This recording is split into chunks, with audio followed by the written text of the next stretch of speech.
শ্রীমদ্ ভগবত গীতা। শ্রীমদ্ ভগবত গীতা।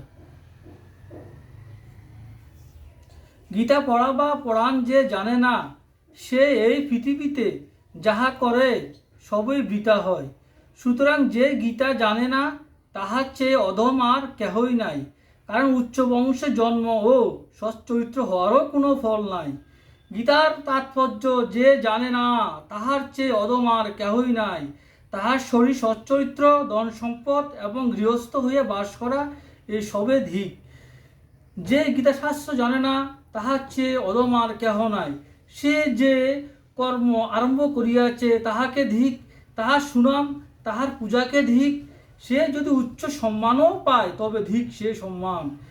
গীতার যাহার মন নাই, তাহার সবই বৃথা হয় বলিয়া পণ্ডিতেরা বলিয়া গিয়াছেন। তাহার গুরুকে ধিক। তাহার ব্রত, নিষ্ঠা, তপস্যা, সুনাম, এই সবে ধিক। রাধে কৃষ্ণ, রাধে কৃষ্ণ, রাধে কৃষ্ণ।